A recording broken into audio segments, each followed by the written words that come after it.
오늘 이야기의 주인공은 62살의 여성입니다. 그녀는 인생의 황혼기에 접어들며 이제 남은 것은 안정과 평온뿐이라 믿었습니다. 하지만 하룻밤 사이에 그녀는 모든 것을 잃게 됩니다. 40년을 함께 해온 남편은 외도뿐만 아니라 그녀가 직접 서명한 서류 한 장을 이용해 그녀 명의의 모든 부동산을 담보로 현금을 챙겼습니다. 그리고는 거액을 들고 내연녀와 함께 증발해버렸습니다. 더욱 기가 막힌 것은 하나뿐인 딸마저 아버지의 편에 섰다는 사실입니다. 온 세상이 그녀에게 등을 돌린 듯한 상황. 이 어머니는 깊은 절망의 늪에 빠졌습니다. 그러나 벼랑 끝에 몰린 순간 그녀는 딸이 몰래 숨겨둔 쪽지 한 장을 발견하게 됩니다. 그 쪽지 한 장이 모든 결말을 뒤집어 놓았습니다. 법정을 뒤흔든 대반전의 계기가 된 그 쪽지, 그리고 냉혈한처럼 보였던 딸의 뒤에 숨겨진 비밀은 과연 무엇이었을까요? 지금부터 배신과 잠입, 그리고 극적인 반격이 펼쳐지는 이 기막힌 사연 속으로 함께 들어가 보겠습니다. 서울 강남 테헤랄로의 오후, 은행 통유리창을 통해 들어오는 햇살이 눈이 시리도록 밝았습니다. 저는 최고급 캐시미어 코트를 입고 남편이 선물해준 옷팔찌를 손목에 찬 채 앉아 있었습니다. 겉모습만 보면 여느 때처럼 은행 업무를 보러 온, 고생이라곤 모르고 살아온 사모님처럼 보였을 겁니다. 하지만 저는 알고 있었습니다. 오늘부터 저는 아무것도 아닌 존재가 되었다는 것을 말이죠. 제 맞은편에 앉은 깔끔한 정장 차림의 이 팀장은 지극히 사무적이고 건조한 말투로 두꺼운 서류 뭉치를 제 앞으로 밀었습니다. 김혜자 고객님, 유감스럽게도 통보드릴 말씀이 있습니다. 그의 목소리는 천장 에어컨에서 나오는 냉기처럼 온기가 없었습니다. 고객님 명의로 된 강남구 압구정동과 서초동의 아파트 두 채가 담보대출 이자를 3개월 연속 연체하셨습니다. 계약에 따라 저희 은행은 곧 자산 보전 절차, 즉 법원 경매 절차를 시작할 예정입니다. 경매. 머릿속이 하얗게 변했습니다. 그 두 글자가 낯선 총알처럼 제 고막을 뚫고 들어왔습니다. 저는 거의 비명을 지르듯 외쳤습니다. 말도 안 돼요. 이 팀장님, 뭔가 착오가 있는 거 아니에요? 제 이름은 김혜자예요. 평생 은행에 빚 한 푼 져본 적 없는 사람이라고요. 부모님이 물려주신 그 집들은 대출이 전혀 없는 깨끗한 집이에요. 이 팀장의 얼굴에 찰나의 연민이 스쳤지만 말투는 여전히 공적인 태도를 유지했습니다. 그는 서류를 넘겨 한 페이지를 제 눈앞에 들이밀었습니다. 그곳에는 선명한 서명과 인감이 찍혀 있었습니다. 고객님, 이건 고객님이 직접 자필 서명하시고 저희 은행 법무팀의 공증까지 마친 전권 위임장입니다. 남편분인 박민석 씨에게 고객님 명의의 모든 부동산 처분 권한을 위임한다는 내용이죠. 박민석 씨는 3개월 전 이 위임장을 근거로 20억 원의 담보대출을 받으셨습니다. 모든 절차는 합법적으로 진행되었습니다. 제 시선은 그 익숙한 서명에 못 박히듯 고정되었습니다. 김혜자. 분명 제가 쓴 글씨였습니다. 제 기억은 거대한 힘에 이끌리듯 3개월 전 남편 박민석의 칠순잔치가 열렸던 그날 밤으로 빨려 들어갔습니다. 거실에는 따뜻한 촛불이 케이크 위에서 일렁였고 딸 지윤이는 웃으며 생일 축하 노래를 부르고 있었습니다. 남편의 인자한 얼굴에는 제가 40년 동안 봐온 익숙하고 다정한 미소가 걸려 있었죠. 식사 후 그는 서재에서 서류 한 장을 꺼내오더니 무심한 듯 툭 던지며 말했습니다. 여보, 우리도 이제 나이가 들었잖아.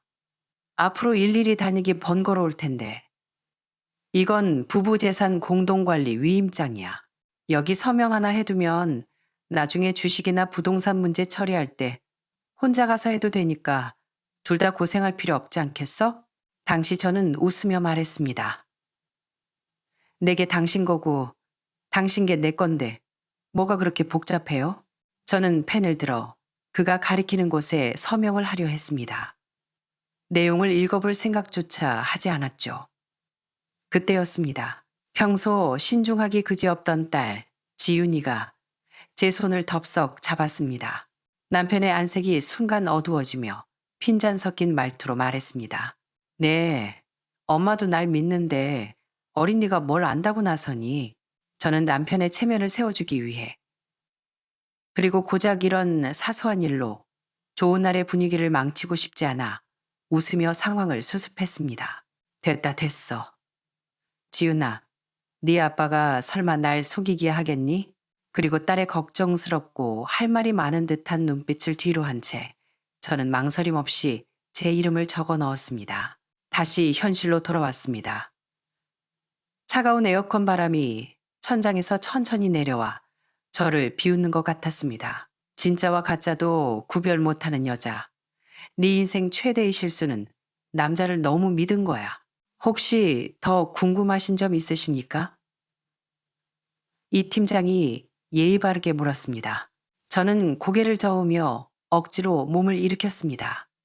비틀거리며 VIP 상담실을 걸어 나오는 제 모습은 마치 방금 사형 선고를 받은 죄인 같았습니다. 휴대전화를 꺼내 남편 박민석에게 전화를 걸었습니다.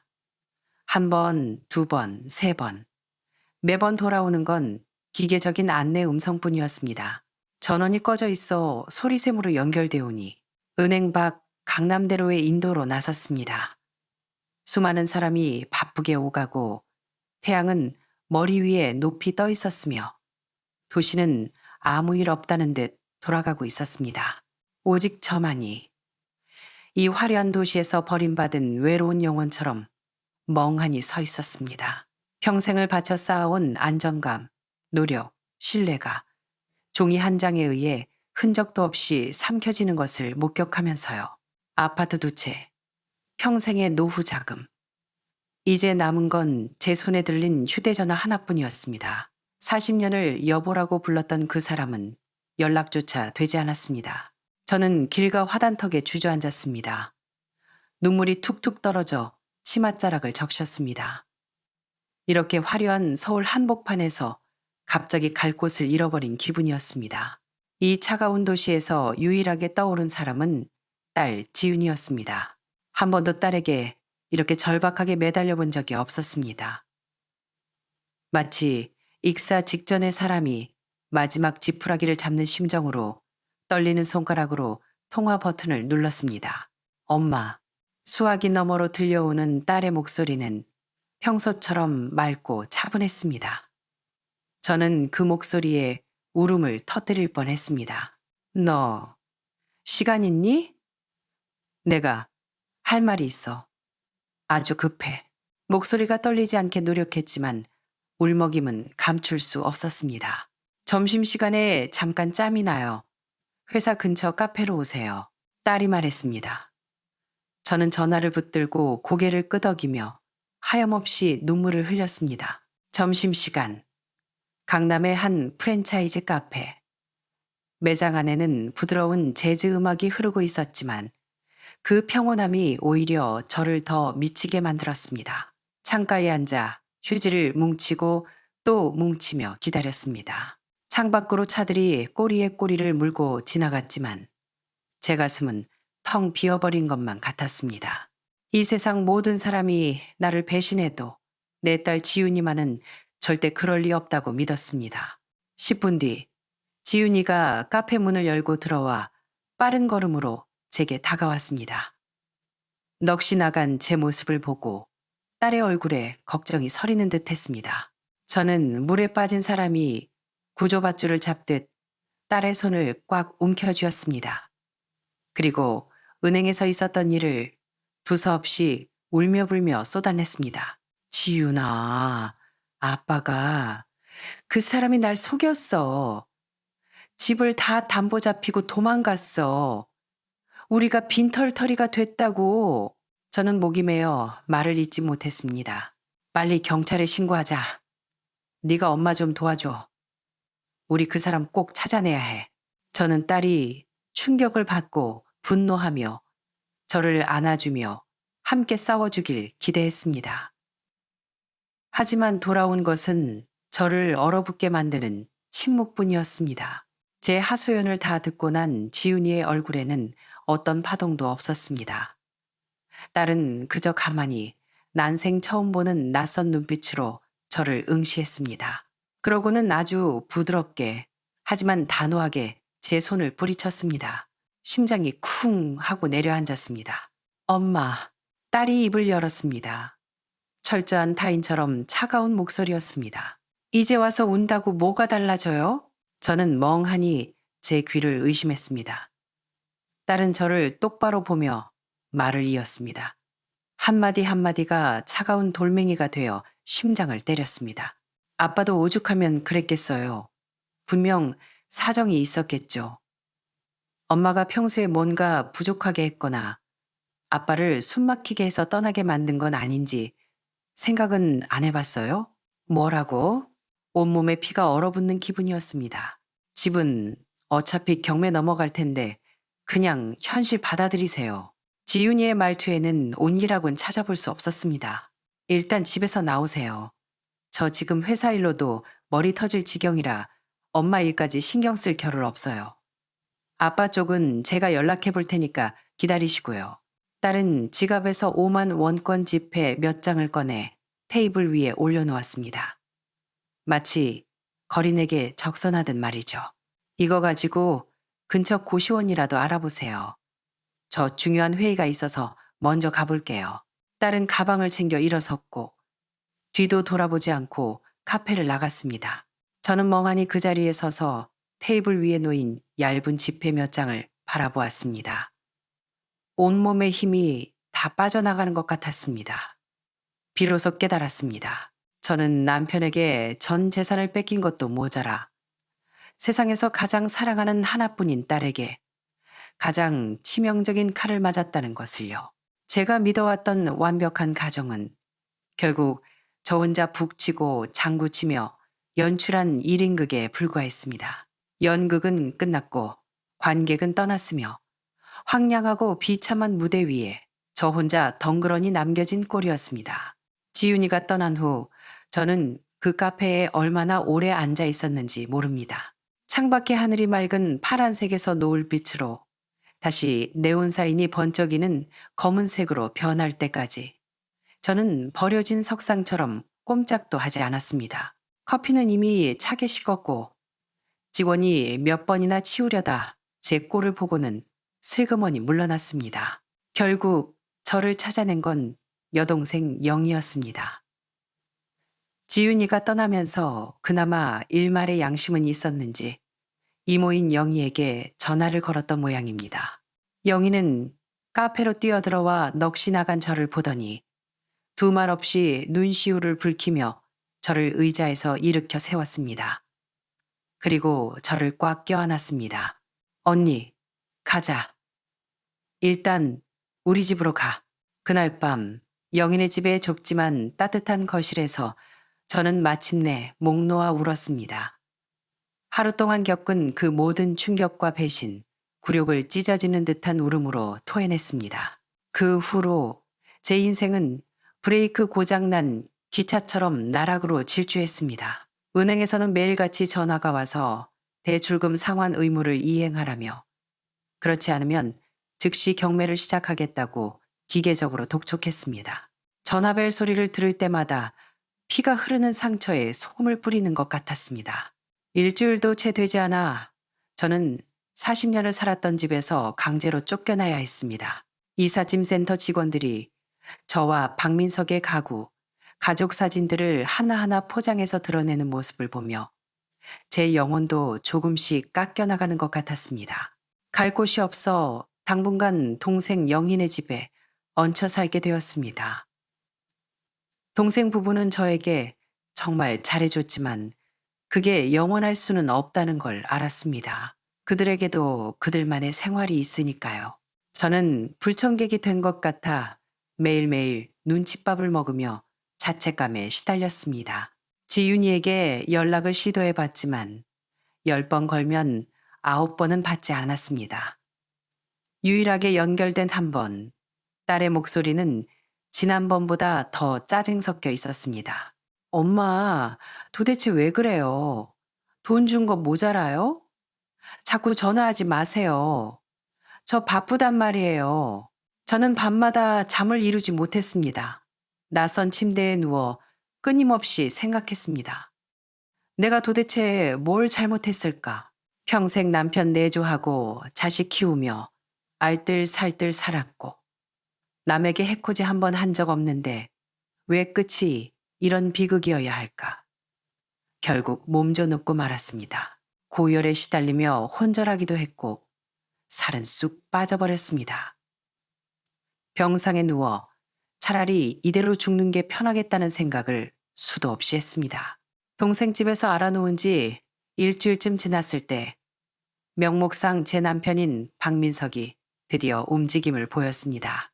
그는 직접 나타나지 않고 마치 황제처럼 대리인을 보냈습니다. 우리 집안의 법률 자문을 오랫동안 맡아온 강 변호사였습니다. 강 변호사는 과일 바구니를 들고 영인의 거실에 나타났습니다.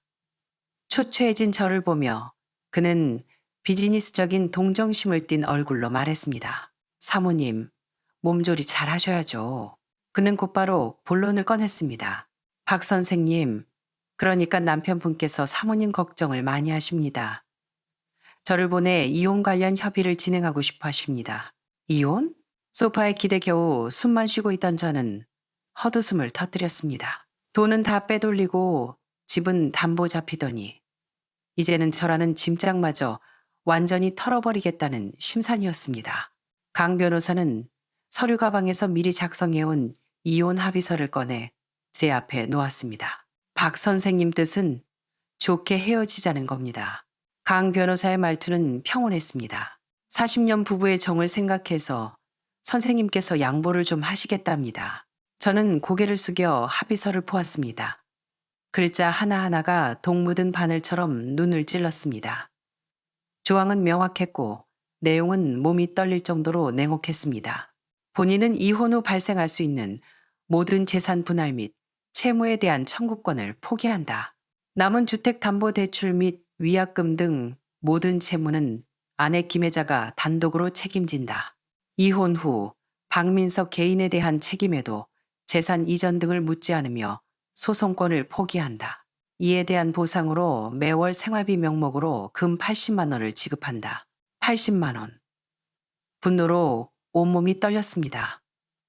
얼마나 파렴치한 인간인가. 모든 빚은 제게 떠넘기면서 고작 80만 원이라는 돈으로 내 40년 청춘과 남은 인생의 평안을 퉁치려 하다니.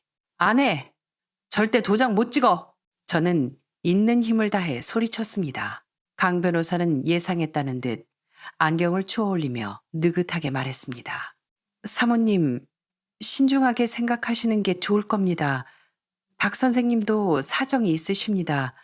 만약 서명 안 하시고 소송으로 가면 양쪽 다 꼴만 우스워집니다.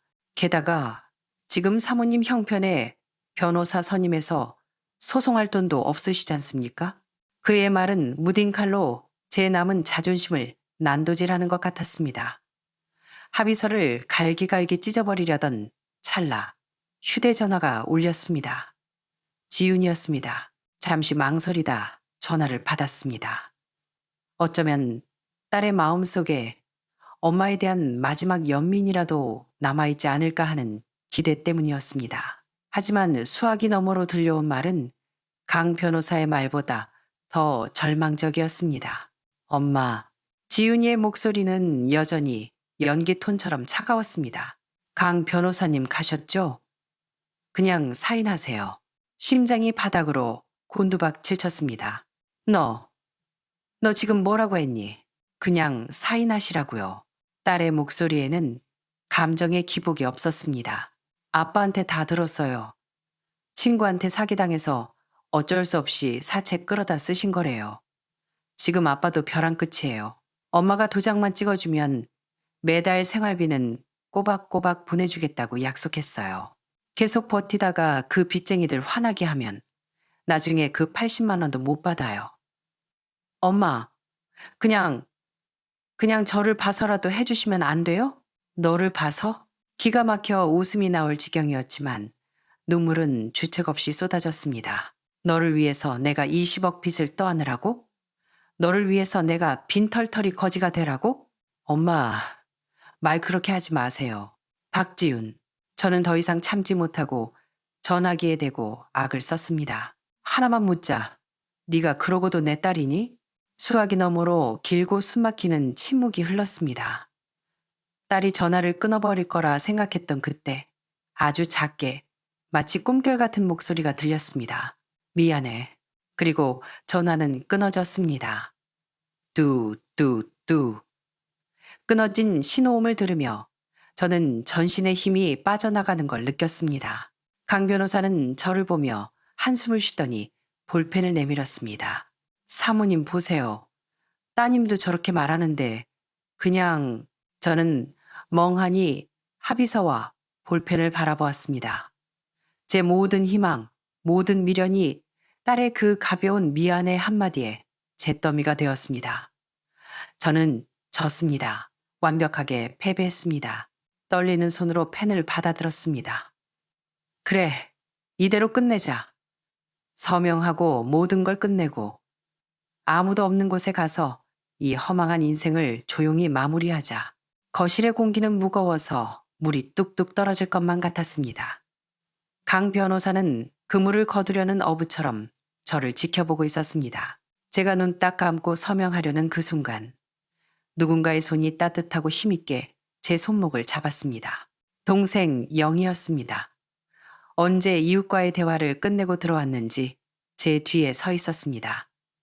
그녀는 강 변호사를 보지 않고 저를 똑바로 바라보았습니다. 눈빛에는 안타까움과 동시에 물러서지 않겠다는 단호함이 서려 있었습니다. 언니, 영희가 입을 열었습니다. 크지 않은 목소리였지만 거실 전체를 울렸습니다. 펜 내려놔. 우리 서명 안 해. 강 변호사의 미간이 살짝 찌푸려졌습니다. 저는 멍하니 영희를 올려다보았습니다. 서명을 안 하면 어쩌란 말인가. 상관없어. 영희는 제 손에서 펜을 빼앗아 던져버리고 의자를 끌어당겨 제 옆에 앉았습니다. 마치 산처럼 저를 막아서며 말했습니다. 무조건 안 해. 강 변호사님, 돌아가서 박민석한테 전하세요. 우리 언니, 지금 몸도 안 좋고 정신 상태도 불안정해서 이런 중요한 결정 못 한다고. 나중에 건강해지면 그때 다시 얘기하자고 하세요. 돌아가시죠. 영희의 말투는 정중했지만 강력한 기운이 뿜어져 나왔습니다. 강 변호사도 갑자기 튀어나온 방해꾼에 당황한 듯 했습니다. 저와 완강한 영희를 번갈아 보더니 오늘은 더 있어봤자 소용없겠다고 판단했는지 서류를 챙겨 일어났습니다. 사모님, 몸조리 잘하십시오. 강 변호사가 떠나고 영희가 문을 닫자마자 저는 테이블에 엎드려 오열했습니다. 영희야, 지윤이마저, 그 아이마저 나를 버렸어. 내가 살아서 뭐하니? 영희는 저를 바로 위로하지 않았습니다. 그저 묵묵히 휴지를 건네주며 제 울음이 잦아들기를 기다렸습니다. 한참 뒤 영희가 입을 열었습니다. 목소리가 이상하리만치 차분했습니다. 언니, 일단 슬퍼하는 건 나중에 해. 이 일, 처음부터 끝까지 뭔가 찜찜하지 않아? 저는 눈물 젖은 눈으로 동생을 쳐다보았습니다. 지윤이 말이야. 영희의 미간이 깊게 패였습니다. 그 아이, 우리가 업어 키웠잖아. 엄마랑 제일 친했던 애야. 아무리 애가 변해도 그렇지. 언니가 가장 비참한 순간에 와서 등에 칼을 꽂는다고? 그리고 방금 전화 통화할 때 말투 이상하다고 못 느꼈어? 이상해? 저는 기억을 더듬었습니다. 애가 뭔가 부자연스럽지 않았어? 생각해봐. 카페에서 만났을 때 뭐라고 했어? 제가 천천히 입을 열었습니다. 아빠도 사정이 있다. 내가 너무 기가 새서 아빠를 숨막히게 했다. 더 이상 소란 피우지 말고 서명해라. 말하다 보니 목소리가 점점 작아졌습니다. 그 말들은 평소에 지윤이가 할 법한 말이 아니었습니다. 제 머릿속에서 지난 기억들이 필름처럼 돌아가기 시작했습니다. 위임장에 서명하던 날, 유일하게 저를 말렸던 것도 지훈이었습니다. 카페에서 저를 보던 그 눈시울이 붉어졌지만 억지로 눈물을 참던 모습. 전화기 너머의 차가운 말투 속에 숨겨진 무언가 말하지 못한 여운. 문득 지훈이가 어릴 때 있었던 일이 떠올랐습니다. 8살 때 학교에서 괴롭힘을 당했는데 저한테 말을 안 했었죠. 선생님을 통해 알게 되어 물어보니 입을 꾹 다물고 아무 일 없다고 했었습니다. 하지만 다음 날 도시락통을 열어보니 쪽지가 하나 들어 있었습니다. 엄마, 말 안 한 게 아니라 엄마 걱정할까봐 그런 거야. 마음속 창문이 열리며 미세한 바람이 불어오는 것 같았습니다. 어쩌면 내가 보지 못한 무언가가 있을지도 모른다. 그날 밤 저는 뜬 눈으로 밤을 새우며 모든 상황을 다시 되짚어 보았습니다. 마지막으로 확인해 보기로 결심했습니다. 목요일 오후. 날씨는 젖은 소미불을 덮어놓은 듯 잔뜩 흐려 숨이 막힐 지경이었습니다.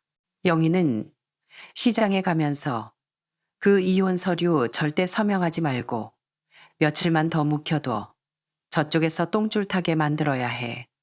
라고 신신당부했습니다. 저는 고개를 끄덕였습니다. 저녁 6시쯤 휴대전화가 울렸습니다. 지윤이의 문자였습니다. 딱 한 줄이었습니다. 엄마, 내일 점심에 잠깐 나올 수 있어? 할 얘기 있어. 심장이 덜컥했습니다. 곧이어 주소가 하나 찍혀왔습니다. 다음 날 약속 시간에 맞춰 압구정동 백화점 꼭대기층에 있는 전망, 좋은 레스토랑으로 갔습니다. 서울 시내가 한눈에 내려다 보이는 창가 자리에 앉았지만 제 마음은 12월의 창밖 풍경처럼 꽁꽁 얼어붙어 있었습니다. 지윤이는 정시에 나타났습니다. 여전히 빈틈없는 검은색 정장 차림에 세련되지만 온기 없는 화장을 하고 있었습니다. 제 맞은편에 앉은 딸은 사무적으로 물었습니다. 엄마, 뭐 드실래요? 저 이따 회의 있어서 빨리 먹어야 해요. 식사는 모래를 씹는 것 같았습니다. 제가 어릴 적 이야기를 꺼내보려 했지만 지훈이는 스테이크를 썰며 건성으로 그래요 라고 대꾸할 뿐이었습니다. 우리 모녀 사이에 보이지 않는 거대한 벽이 가로막고 있는 것 같았습니다. 메인 요리를 거의 다 먹어가며 제가 완전히 희망을 놓으렸던 순간 사고가 터졌습니다. 지훈이가 물을 따라주다 손을 미끄러뜨려 제 옅은색 니트 위로 레몬 물 반 컵을 쏟은 것입니다. 어머, 엄마, 미안해, 미안해요. 지훈이가 소스라치게 놀라며 소리쳤습니다. 냉막하던 딸의 얼굴에 처음으로 당황한 기색이 역력했습니다. 딸은 급히 냅킨으로 옷을 닦으며 계속 사과했습니다. 내가 정신이 없나 봐. 정말 미안해요. 괜찮아, 괜찮다. 저는 입으로는 괜찮다고 했지만 이 갑작스러운 상황에 묘한 위화감을 느꼈습니다. 안 돼요. 이거 바로 안 닦으면 얼룩져요. 지윤이가 일어서며 단호하게 말했습니다. 엄마, 빨리 화장실 가서 좀 닦고 오세요. 아까 가봤는데 지금 공사 중이라서 왼쪽에서 두 번째 칸만 쓸 수 있어요. 거기가 깨끗하니까 거기로 가세요. 그러고는 덧붙였습니다. 얼른 가세요. 여기서 기다릴게요. 저는 멍해졌습니다. 딸의 말은 빠르고 급했지만 한마디 한마디가 너무나 또렷했습니다. 특히 왼쪽에서 두 번째 칸만 쓸 수 있다는 말. 마치 일부러 강조하는 암호처럼 제 가슴을 때렸습니다. 저는 딸을 바라보았습니다. 딸의 눈빛 속에는 미안함 너머에 간절하고 깊은 호소가 스쳐 지나갔습니다. 저는 의구심을 품은 채 자리에서 일어나 화장실로 향했습니다. 백화점 화장실은 고급 대리석으로 마감되어 있었고 조명은 밝았습니다. 안으로 들어갔지만 입구에는 공사 중이라는 팻말이 없었습니다. 칸막이를 하나하나 확인했습니다. 첫 번째, 두 번째, 세 번째. 모든 문이 멀쩡했고 공사의 흔적은 전혀 없었습니다. 심장이 미친 듯이 뛰기 시작했습니다. 저는 마음을 다잡고 지훈이가 말한 대로 왼쪽에서 두 번째 칸 앞으로 갔습니다. 문을 열고 들어갔습니다. 내부는 깨끗했고 아무런 이상도 없었습니다. 문을 잠그고 문 뒤쪽을 살폈습니다. 문 안쪽에 가방을 거는 평범한 금속 고리가 눈에 들어왔습니다. 그 고리에 무언가가 걸려 있었습니다. 검은색의 아주 작은 손톱만한 USB 메모리가 걸려 있었습니다. USB에는 투명 테이프로 쌀알만하게 접은 포스트잇이 붙어 있었습니다. 숨이 탔는 것 같았습니다. 떨리는 손으로 그 작은 USB를 떼어내 손 안에 꽉 쥐었습니다. 차가운 금속의 감촉이 마치 불에 달군 인두처럼 심장을 지지는 것 같았습니다. 포스트잇을 펼쳤습니다. 그곳엔 딸의 익숙하고 정갈한 글씨가 적혀 있었습니다. 엄마, 비밀번호는 엄마 생일이야. 순간 전신의 피가 굳는 듯 했습니다. 모든 추측, 의심, 그리고 신락 같았던 희망이 사실로 확인되는 순간이었습니다. 제 옷에 쏟아진 물은 실수가 아니라 신호였고, 그 엉뚱해 보이던 화장실 지시는 거짓말이 아니라 진실로 가는 유일한 통로였습니다. 저는 USB를 주머니 깊숙이 찔러 넣고 화장실 칸을 뛰쳐나왔습니다. 세면대에서 찬물로 얼굴을 세게 두드리며 아무 일 없었던 척 표정을 관리했습니다. 자리로 돌아가니 지윤이는 제 젖은 옷을 보며 걱정스레 물었습니다. 엄마, 괜찮으세요? 다 닦였어요? 저는 고개를 끄덕이며 처음으로 딸의 차가운 눈을 똑바로 응시했습니다. 그리고 그 위장된 얼음 가면 아래 깊이 숨겨진 초조한 기다림을 읽어냈습니다. 다 처리했다. 제 목소리는 미세하게 떨리고 있었습니다. 가자. 너 회의 늦겠다. 그날 우리는 더 이상 불필요한 말을 하지 않았습니다. 하지만 이번 침묵은 단절이 아니었습니다. 그것은 가슴 뛰는 우리 둘만이 아는 비밀스러운 공모의 침묵이었습니다. 영인의 집에 돌아오자마자 저는 방으로 뛰어들어가 문을 잠갔습니다. 제 안색을 살피던 영희도 긴장하며 따라 들어왔습니다. 저는 떨리는 손으로 USB를 영희의 노트북에 꽂았습니다. 제 생년월일을 입력하자 진실이라는 이름의 폴더가 열렸습니다. 그 안의 내용을 본 저와 동생은 입을 다물지 못했습니다. 첫 번째 폴더는 녹음 파일이었습니다. 10여 개의 파일에는 지윤이가 지난 몇 달 동안 아빠 박민석과 통화하며 몰래 녹음한 내용이 들어 있었습니다.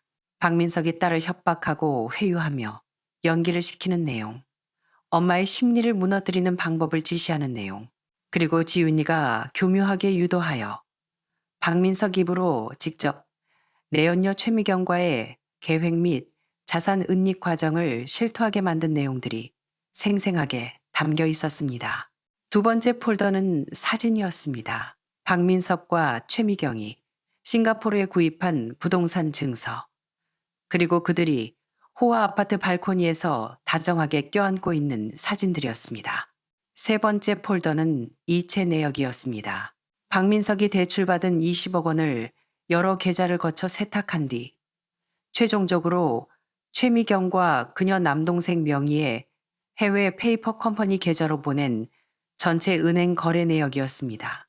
그리고 마지막으로 암호가 걸려있는 워드 파일이 하나 있었습니다. 비밀번호는 역시 제 생일이었습니다.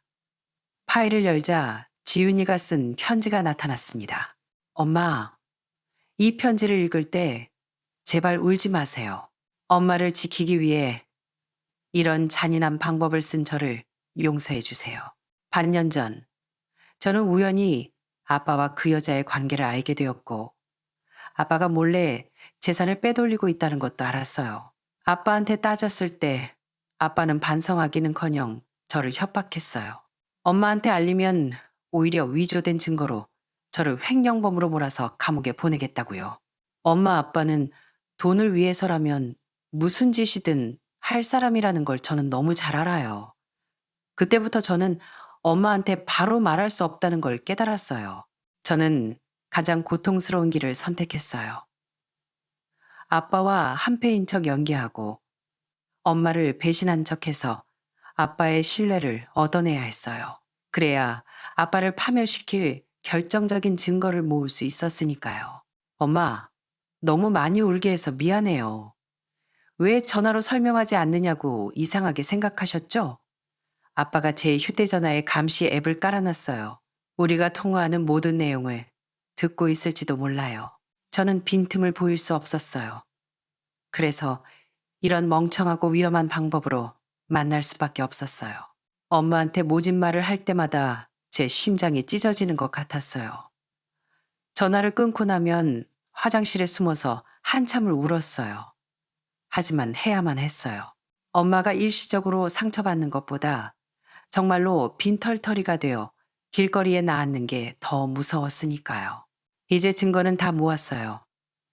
엄마, 이제 우리 반격할 차례예요. 모니터의 글자를 읽어내려가는 제 눈에서 눈물이 왈칵 쏟아져 시야가 흐려졌습니다.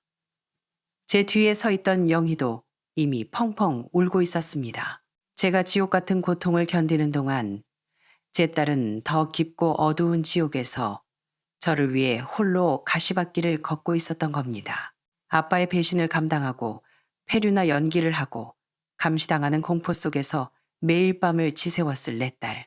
저는 제가 벼랑 끝에 혼자 서 있다고 생각했지만 딸은 저보다 더 아래쪽에서 저를 바치기 위해 피를 흘리며 버티고 있었습니다. 지윤이는 배신자가 아니라 나의 영웅이었습니다. 편지를 다 읽고 나니 죽었다가 다시 살아난 기분이었습니다. 지난 몇 달간의 굴욕과 절망이 거대한 힘으로 바뀌는 순간이었습니다. 저는 눈물을 닦았습니다. 더 이상 울 시간이 없었습니다. 영희와 함께 밤새 USB의 증거들을 분류하고 출력했습니다. 두꺼운 서류 뭉치가 만들어졌습니다. 녹음 파일은 녹취록으로 만들었고 자금 흐름도는 형광펜으로 중요 구간을 표시했습니다. 그 역겨운 불륜 사진들은 가장 선명하게 인화했습니다. 그 후 며칠 동안 저는 지윤이에게 연락하지 않았습니다. 감시당하는 딸에게 작은 실수라도 생기면 위험해질 수 있었기 때문입니다. 저와 영희는 구청에서 제공하는 무료 법률 상담센터를 찾아갔습니다. 열정적인 젊은 변호사는 우리가 가져온 증거를 보고 경악을 금치 못했습니다. 그는 소송장 작성법, 재산 가압류 신청법, 그리고 법정에서 이 증거들을 가장 효과적으로 터뜨리는 방법을 상세히 알려주었습니다. 지훈이의 편지에 따르면 박민석은 제가 빨리 서명하게 만들기 위해 마지막 세부 조율을 핑계로 곧 귀국할 예정이라고 했습니다. 이때가 바로 그물을 당길 타이밍이었습니다. 저는 계획대로 모든 걸 체념하고 이혼 합의서에 서명하겠다고 연락했습니다. 대신 조건이 하나 있었습니다. 반드시 대면에서 서명해야 하며 지훈이도 증인으로 참석해야 한다는 것이었죠. 박민석은 제가 완전히 굴복했다고 믿고 흔쾌히 동의했습니다. 결전의 장소는 서울 가정법원의 조정실이었습니다. 이는 우리 변호사의 조언이었습니다. 법적 효력이 있는 장소에서 판을 뒤집어야 가장 확실한 처벌이 가능하다는 것이었죠. 그날 저는 일부러 허름하고 초라한 옷을 입고 나갔습니다. 버림받고 체념한 아내의 역할을 완벽하게 수행했습니다. 박민석은 의기양양한 표정으로 나타났고 내연녀 최미경도 박 회장님의 비서라는 직함으로 뻔뻔하게 동석했습니다. 그녀의 눈에는 승리자의 오만함이 가득했습니다. 지윤이는 그들 옆에 앉아 고개를 숙이고 무표정하게 있었습니다. 마치 영혼 없는 인형 같았습니다.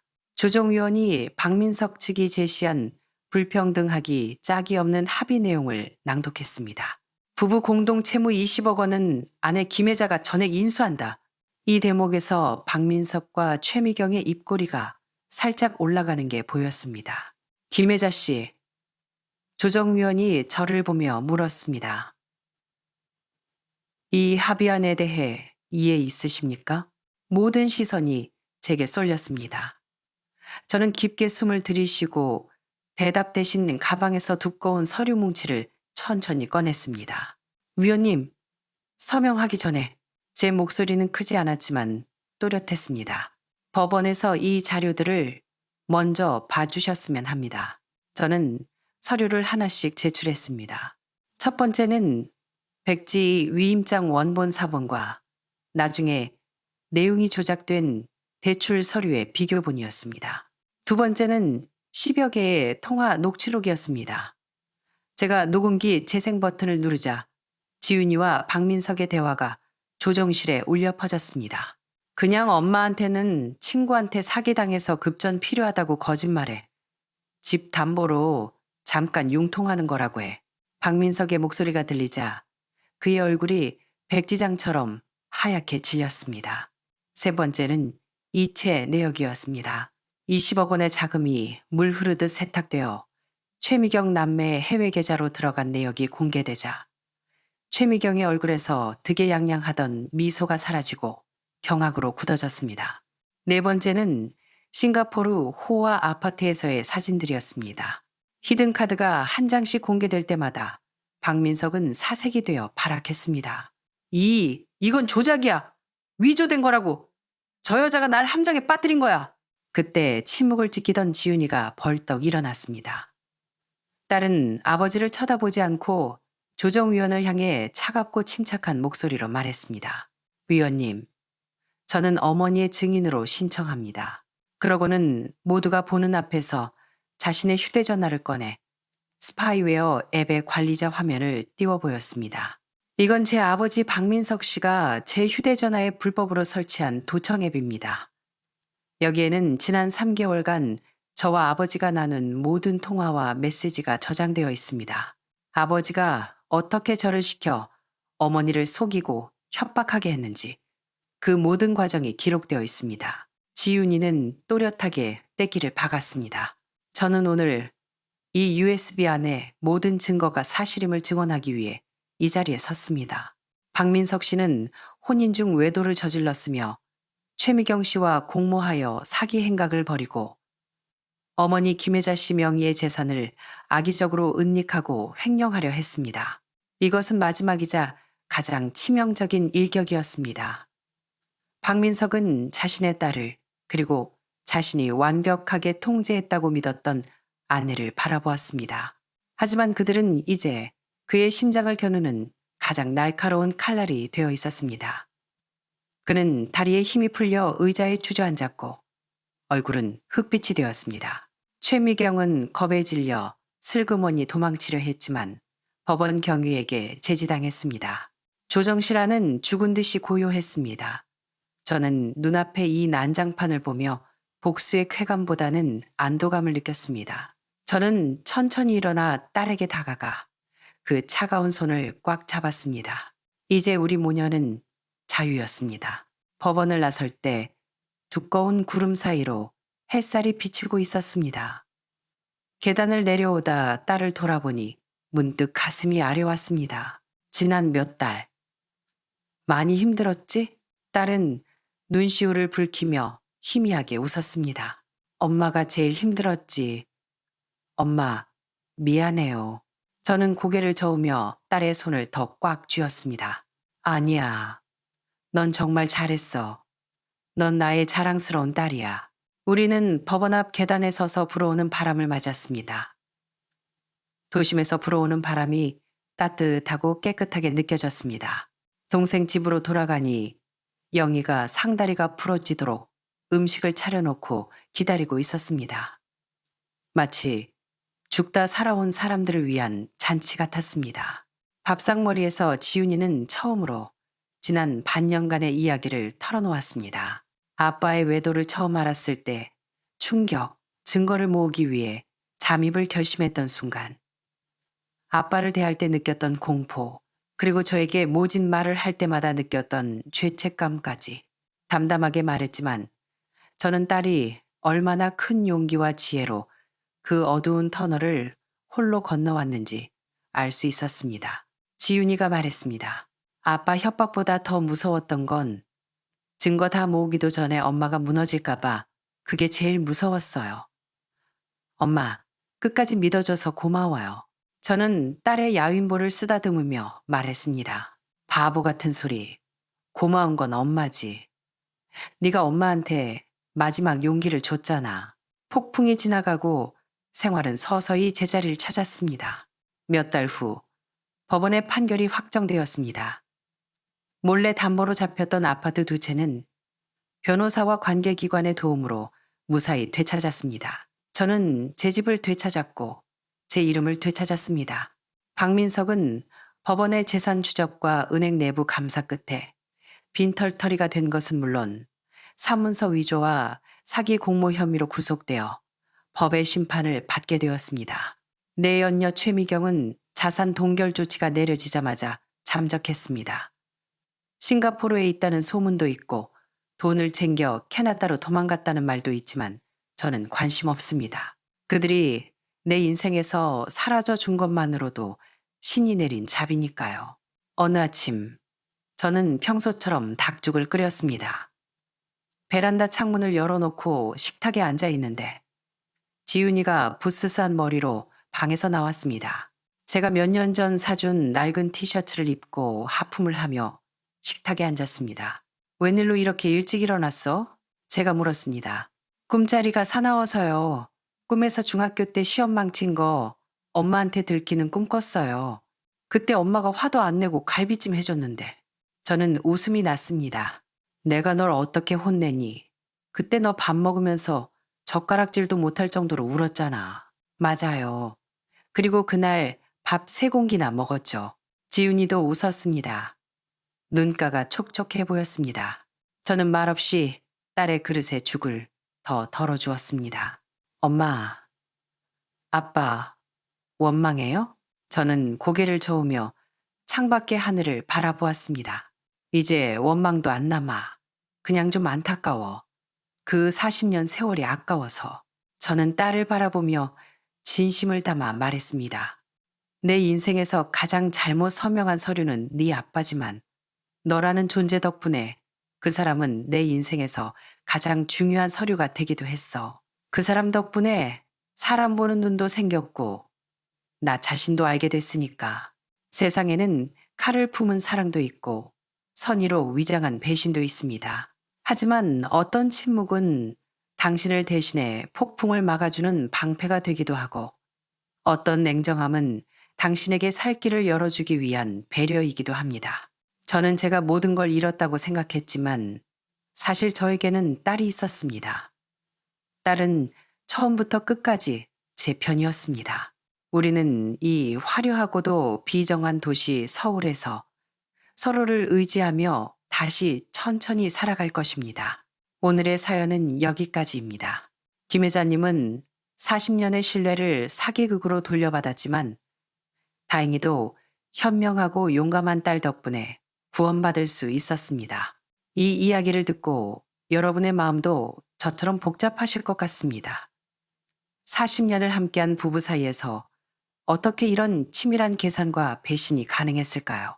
박민석의 행동은 단순히 돈 때문이었을까요? 아니면 우리가 알지 못하는 뒤틀린 심리가 있었을까요?